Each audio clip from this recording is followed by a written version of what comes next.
नमस्कार विद्यार्थी मित्रांनो, तुमचे सर्वांचे संकल्प अकॅडमी या यूट्यूब चॅनलला स्वागत आहे। मित्रांनो, आपण अगोदरच्या व्हिडिओमध्ये संख्या हा चॅप्टर सुरू केलेला होता बा।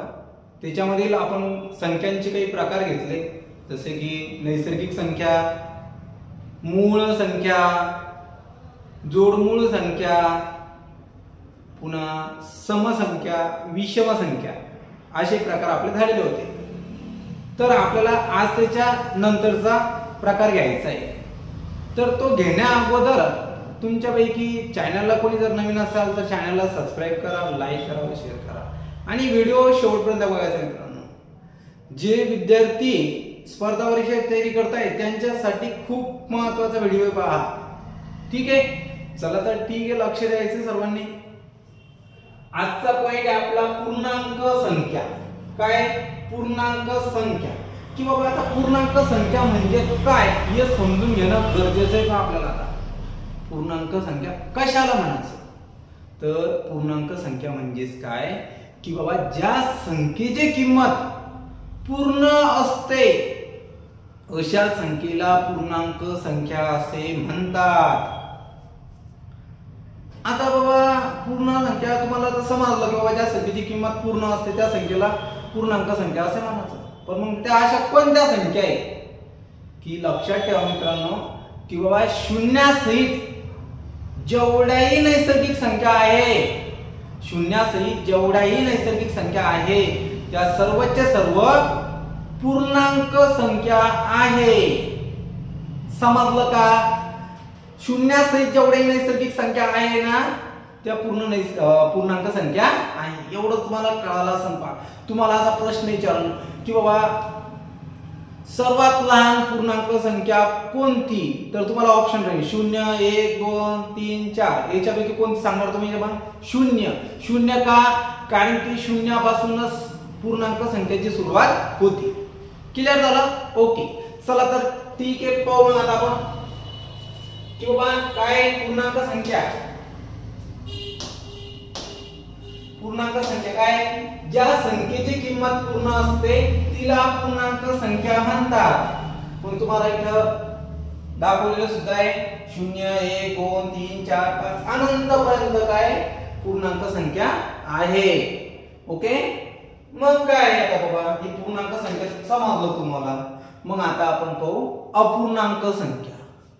काय असते अपूर्णांक संख्या की बावड्या समजून घे। अपूर्णांक संख्या म्हणजे काय? अपूर्णांक संख्या म्हणजेच काय की ज्या संख्येची किंमत अपूर्ण असते अशा संख्येला अपूर्णांक संख्या म्हणतात। काय म्हटलं मी? ज्या संख्येची किंमत अपूर्ण असते अशा संख्येला अपूर्णांक संख्या असे म्हणतात। फॉर एक्झाम्पल आता काय येऊ शकतं इथं? समजा पहा 3.5 अपूर्णांक संख्या नाही, अपूर्ण संख्या आहे ना।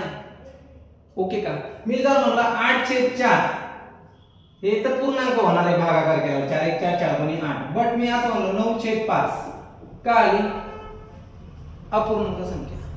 समजलं का? अपूर्णांक संख्या, पूर्णांक आणि अपूर्णांक समजू लागलं तुम्हाला? पूर्णांक म्हणजे काय? ज्या संख्येची किंमत पूर्ण असते त्या संख्येला पूर्णांक संख्या असे म्हणायचं। आणि पूर्णांक संख्या ही शून्यापासून स्टार्ट होणारे जेवढ्याही शून्यासहित जेवढ्याही नैसर्गिक संख्या आहे त्या सर्वच्या सर्व पूर्णांक संख्या आहे। आणि अपूर्णांक संख्या काय आहे की ज्या संख्येची किंमत अपूर्ण असते अशा संख्येला अपूर्णांक संख्या म्हणतात। ओके, चला तर ठीक आहे, तुम्हाला समजलं असेल आता अपूर्णांक संख्या। मग पहा आता याच्यानंतरचं काय हो? अपूर्णांक संख्या आहे ना 3 प्रकारे लिहितात। अपूर्णांक संख्या 3 प्रकारे लिहितो आपण। कोणकोणत्या प्रकारे? तर पहा काय कोणकोणत्या प्रकारे लिहितो? एक व्यवहारी अपूर्णांक, एक दशांश अपूर्णांक आणि एक आवर्ती दशांश अपूर्णांक, अशा 3 प्रकारे आपण ते लिहितो अपूर्णांक संख्या। मग आता 1 बाय 1 आपण समजून घेऊ की बाबा व्यवहारी अपूर्णांक काय आहे, दशांश अपूर्णांक काय आहे आणि आवर्ती दशांश अपूर्णांक काय, समजून घेऊ, काही अडचण नाही। मग व्यवहारी अपूर्णांक म्हणजे काय तर समजून घ्या. व्यवहारी अपूर्णांक ज्या संख्या आपण किंवा जे अंक किंवा ज्या संख्या आपण अंश व छेद स्वरूपात लिहितो अशा अपूर्णांकाला व्यवहारी अपूर्णांक म्हणतात. म्हणजेच काय 2/7 आहे समजा 2/7 काय आलंय व्यवहारी अपूर्णांक झालं. काय आलं व्यवहारी अपूर्णांक समजलं जे अंक किंवा ज्या संख्या आपण अंश व छेद स्वरूपात लिहितो ना अशा अपूर्णांकाला व्यवहारी अपूर्णांक म्हणायचं. हे पाय अंश व छेद याला म्हणायचं व्यवहारी अपूर्णांक. हे पाय 11/4 हे झाला व्यवहारी अपूर्णांक. 4/7 हा झाला व्यवहारी अपूर्णांक. 8/5 हा झाला व्यवहारी अपूर्णांक. पुन्हा आणखी एखादा एक्झाम्पल 11/6 हा झाला व्यवहारी अपूर्णांक.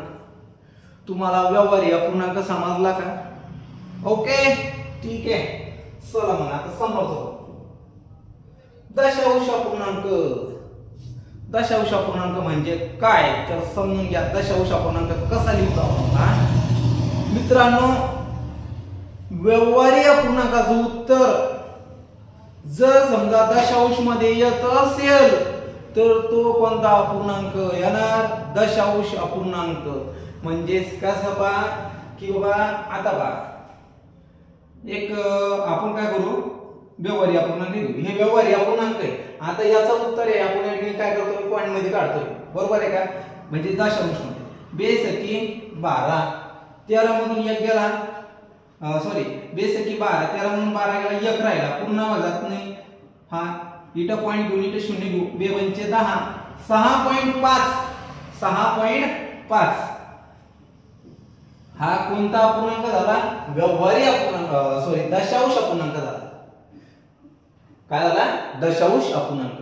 ज्या व्यवहारी अपूर्णांकाचं उत्तर आपण या ठिकाणी दशांश मध्ये काढतो ना जे उत्तर येतं या उत्तराला काय म्हणता तुम्ही दशांश अपूर्णांक. काय दशांश अपूर्णांक. मग आता पुन्हा 18/5 ना 18/5 मग हे पाय काय होणार आहे 5×3=15 18 मधून 15 गेले 3 राहिले पूर्ण भागात नाही इथं पॉइंट इथं 0 5×7=30 3.6 हा झाला दशांश अपूर्णांक. क्लिअर का? म्हणजे तुम्हाला समजलं ना. ओके. व्यवहारी अपूर्णांकाचं उत्तर आपण जे दशांश मध्ये काढणार आहे तर ते उत्तर येणार आहे ते स्पेसिफिकली उत्तर येणारे पॉइंट मध्ये दशांश मध्ये तर तो अपूर्णांक राहणार आहे त्याला म्हणतो आपण दशांश अपूर्णांक. का म्हणतो दशांश अपूर्णांक. म्हणजेच काय माहिती का अपूर्णांक आता जो अपूर्णांक आहे तर अपूर्णांकाचे जे 3 मूल्य आहेत समजा त्रिमूर्ती एक आहे व्यवहारी अपूर्णांक एक आहे दशांश अपूर्णांक एक आहे आवर्ती दशांश अपूर्णांक समजा 3 मूल्य समजा त्याचे हे लक्षात ठेवायचं. काय व्यवहारी अपूर्णांकाचे 3 प्रकार कोणते व्यवहारी अपूर्णांक दशांश अपूर्णांक आवर्ती दशांश अपूर्णांक. तुम्हाला जे व्यवहारी अपूर्णांक समजला तर दशांश अपूर्णांक समजला. क्लिअर झालं ना. मग आता व्यवहारी अपूर्णांकावरून आवर्ती दशांश अपूर्णांक पाहू आपण. समजून घ्या काय तर की बाबा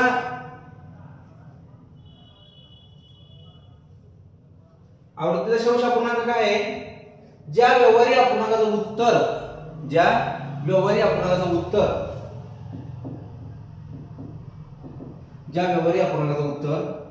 जर समजा दशांश नंतर एखादा अंक असेल किंवा 2-3 अंक असेल ते पुन्हा येत असेल तर त्या अपूर्णांकाला म्हणू आवर्ती दशांश अपूर्णांक. आता समजा 11/3 या 3×9 11 मधून 3 गेले तर किती राहिले 2 पूर्ण भागात नीट पॉइंट 0 3×18 2 उरले पुन्हा 0 3×18 3×18 3×18 6 काय म्हणतो माहिती का मी पुन्हा येईन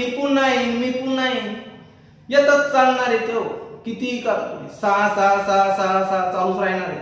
क्लिअर का. मग तो अपूर्णांक कोणता आहे अपूर्णांक कोणता आहे आवर्ती दशांश अपूर्णांक आहे. क्लिअर झालं का. ओके. पुन्हा आता